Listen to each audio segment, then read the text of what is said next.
السلام علیکم ورحمۃ اللہ وبرکاتہ نحمدہ ونصلی علی رسولہ الکریم اما بعد فاعوذ باللہ من الشیطان الرجیم بسم اللہ الرحمن الرحیم۔ حضرات محترم، بارگاہ رسالت محمد صلی اللہ علیہ وسلم میں درود پاک ہدیہ پیش کرے۔ صلی اللہ علی نبی الامین وعلیہ صلی اللہ علیہ وسلم، صلاۃ و سلام علیک یا رسول اللہ صلی اللہ تعالی علیہ وسلم۔ حضرات محترم، گزشتہ کل آپ کی خدمت میں قرآن اور حدیث میں فرق کیا ہے وہ بتایا گیا تھا، لہٰذا آج آپ کی خدمت میں قرآن پاک کی ترتیب اور اس کا جمع ہونا یعنی یہ کیسے ہوا اس کے تعلق سے بتایا جاتا ہے۔ ہمیں پہلے معلوم ہو چکا ہے کہ قرآن پاک پہلے لوح محفوظ میں لکھا ہوا تھا۔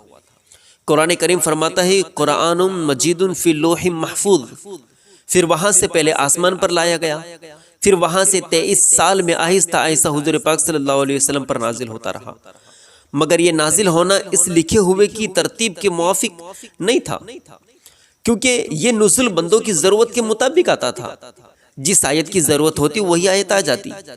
مثلا اگر پہلے ہی سے شراب کے حرام ہونے کی آیتیں اتر آتی تو یقیناً عرب کے نئے مسلمان جو تھے ان کو دشواری پیش آتی، کیونکہ وہاں عام طور پر شراب ہی پی جاتی تھی۔ اسی طرح سارے احکاموں کو سمجھ لیا جائے، لیکن چونکہ حضور پاک صلی اللہ علیہ وسلم کی نگاہ مبارک لوح محفوظ پر دیکھ رہی تھی، اس لیے آپ ہر آیت کے نزول کے وقت اس کی ترتیب سے جمع کرا دیا کرتے تھے، قرآن کو ترتیب سے جمع کرا دیا کرتے تھے، اس طرح کہ جو حضرات کاتب وحی مقرر تھے ان کو فرما دیتے تھے کہ یہ آیت فلا صورت میں فلا آیت کے بعد رکھو، اور یہ ترتیب لوح محفوظ کی ترتیب کے موافق تھی۔ سبحان اللہ۔ اور طریقہ اس وقت یہ تھا کہ حضرت زید بن ثابت رضی اللہ تعالی عنہ اور دیگر صحابہ کرام رضی اللہ تعالی علیہم اجمعین اس خدمت کو انجام دینے کے لیے مقرر تھے۔ جس وقت جو آیت اترتی رسول پاک صلی اللہ علیہ وسلم کے حکم کے مطابق اونٹ کی ہڈیوں پر اور کھجور کے پٹھوں پر اور مختلف کاغذوں پر لکھ لیتے تھے، اور یہ چیزیں متفرق طور پر لوگوں کے پاس رہی، لیکن ان حضرات کو زیادہ اعتماد حفظ پر تھا، یاد کرنے پر تھا ان حضرات کو زیادہ اعتماد، یعنی عام صحابہ کرام رضی اللہ تعالی عنہ پورے قرآن کے حافظ تھے، سبحان اللہ، جیسا کہ آج حافظ ہیں، بلکہ اس سے زیادہ تو یوں سمجھو کہ قرآن پاک کی ترتیب خود رسول پاک صلی اللہ علیہ وسلم نے دی تھی، لیکن ایک جگہ کتابی شکل میں جمع نہیں ہوا تھا۔ رسول پاک صلی اللہ علیہ وسلم نے پورے قرآن کی ترتیب دی تھی، لیکن کسی ایک جگہ پر کتاب کی شکل میں، جیسے آج ہمارے پاس قرآن پاک کتاب کی شکل میں ہے، اسی طرح قرآن پاک ایک جگہ کتاب کی شکل میں نہیں تھا، کہیں ہڈیوں پر لکھا ہوا ہے، کہیں کھجوروں کے پٹھوں پر لکھا ہوا ہے، کہیں پر الگ الگ مختلف کاغذوں کے اوپر لکھا ہوا ہے، اس طرح الگ الگ جگہ پر تھا، ایک جگہ پر نہیں تھا۔ اس کی 3 وجہ تھی، وہ وجہ کیا ہے وہ بتا رہے ہیں۔ ایک تو یہ کہ چونکہ سدھا حافظ اس کو اسی ترتیب سے یاد کر چکے تھے، کئی حفاظ اس کو اسی ترتیب سے یاد کر چکے تھے جو ترتیب رسول پاک صلی اللہ علیہ وسلم نے بتائی تھی، جو آج تک چلی آ رہی ہے، اور نماز میں پڑھنا فرض تھا، اور نماز کے علاوہ بھی صحابہ کرام برکت کے لیے اس کو اکثر اوقات میں پڑھتے رہتے تھے، اس لیے اس کے ضائع ہونے کا کچھ اندیشہ نہیں تھا۔ آج ہماری طرح نہیں حضرات محترم کہ قرآن پاک کو رکھ دیتے ہیں تو سالوں سال اس کو کھولتے نہیں ہیں، لیکن وہ برکت کے لیے پڑھا کرتے تھے، یاد کیا کرتے تھے، نمازوں میں پڑھا کرتے تھے۔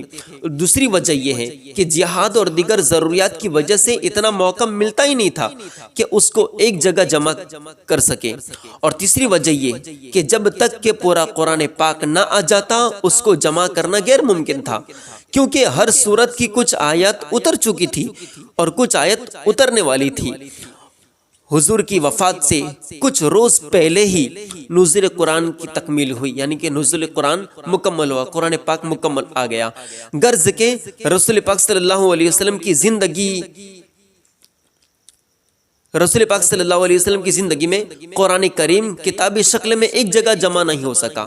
رسول پاک صلی اللہ علیہ وسلم کی زندگی میں ایک جگہ پر قرآن پاک کتاب کی شکل میں جمع نہیں ہو سکا. البتہ مرتب ہو گیا، یعنی ترتیب دی جا چکی تھی، لیکن ایک جگہ جمع نہیں ہوا تھا. اللہ کی شان دیکھو کہ حضرت صدیق اکبر رضی اللہ تعالیٰ عنہ کی خلافت کے زمانے میں، یعنی حضور پاک صلی اللہ تعالیٰ علیہ وسلم کی وفات ہی کے سال، ملک یمامہ کے جھوٹے مدعی نبوت یعنی کہ مسلمہ کذاب، اس نے نبوت کا دعویٰ کیا تھا، اور اس کے ساتھیوں سے صحابہ کرام کو سخت جنگ کرنی پڑی تھی.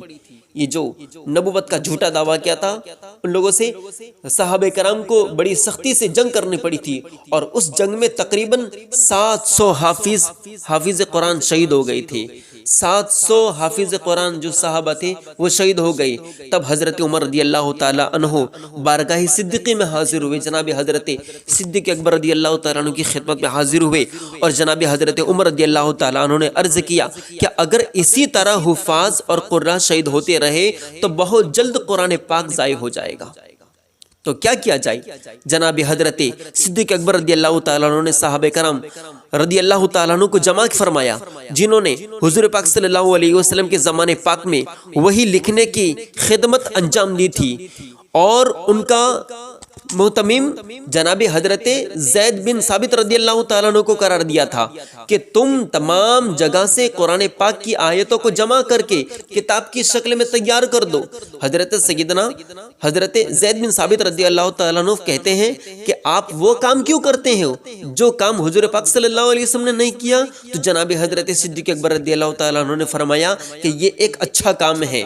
سبحان اللہ، یہ ایک اچھا کام ہے. یعنی آج ہمیں جو قرآن ملا ہے وہ جناب حضرت سیدنا صدیق اکبر رضی اللہ تعالیٰ عنہ کی خلافت کے موقع پر، خلافت کے زمانے میں جناب حضرت صدیق اکبر رضی اللہ تعالیٰ عنہ نے جمع فرمایا تھا.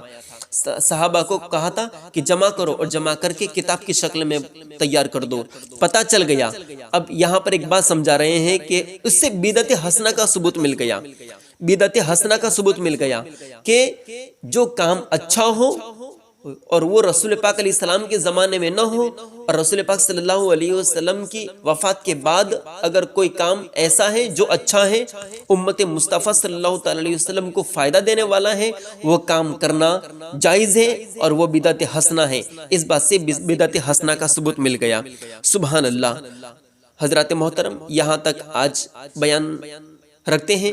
اب اسی کے تعلق سے، ترتیب قرآن کے تعلق سے، اب قرآن کیسے جمع ہوا، کس طرح ہوا، اور کہاں رکھا گیا، وہ سب انشاءاللہ میں آئندہ کل آپ کو بیان کرنے کی کوشش کروں گا. السلام علیکم ورحمۃ اللہ وبرکاتہ. استغفر اللہ ربی من کل ذنب واتوب الیہ.